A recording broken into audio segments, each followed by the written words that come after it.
আমি তো গরিব মানুষ, কিন্তু মেয়ের বিয়ে দেওয়া যে আমার দায়িত্ব। দিনরাত শুধু সেই চিন্তায় বুক ভেঙে যায়। ঘরে খাবার নাই, টাকার অভাব, তবু বাবার মন শুধু একটাই ভাবে, কিভাবে মেয়ের মুখে হাসি ফোটানো যায়। অন্যদিকে আমার ভাইয়ের মেয়ে পড়াশোনায় খুব ভালো। সে বলে, চাচা আমি ডিএলএড পড়ব, চাকরি করব, নিজের পায়ে দাঁড়াব।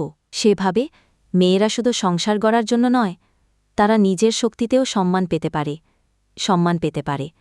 আমি শিক্ষক হব, পরিবারের গর্ব হব। একদিকে একজন বাবা দোয়া করছে মেয়ের ভালো ভবিষ্যতের জন্য, অন্যদিকে এক মেয়ে আলোর নিচে নিজের ভবিষ্যৎ করছে। একজন বাবার শখ স্বপ্ন মেয়ের সংসারের সুখে, আরেকজন মেয়ের স্বপ্ন নিজের কষ্ট দিয়ে জীবন একেকজনের জন্য একেক রকম।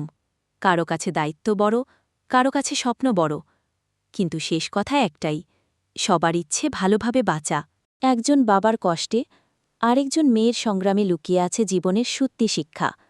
কষ্ট হোক বা স্বপ্ন, ভালোবাসা থাকলে পথ সবসময় খোলা থাকে।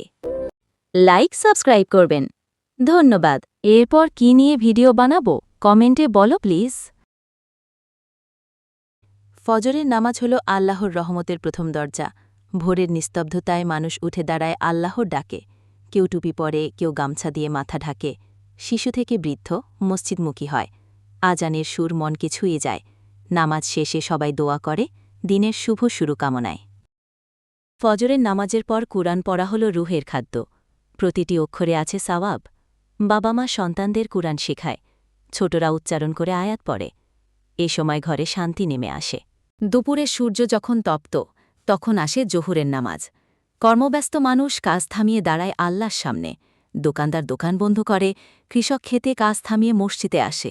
এই নামাজ মানুষকে স্মরণ করিয়ে দেয়, কাজই শেষ কথা নয়, আল্লাহর ইবাদাতই জীবনের মূল উদ্দেশ্য।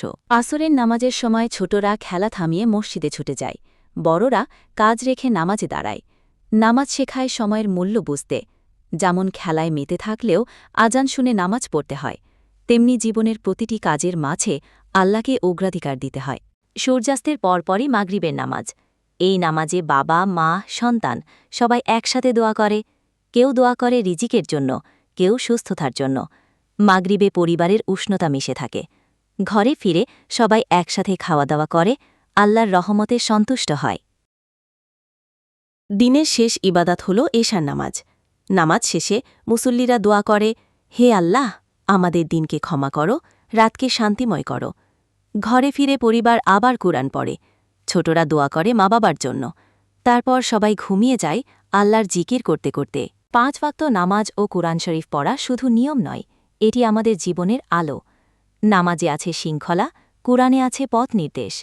যদি আমরা প্রতিদিন এই আমল করি, তবে আল্লাহ আমাদের দুনিয়া ও আখিরাতে সফল করবেন। ভিডিওটা ভালো লাগলে লাইক সাবস্ক্রাইব করবেন। ধন্যবাদ। এরপর কি নিয়ে ভিডিও বানাবো কমেন্টে বলো প্লিজ।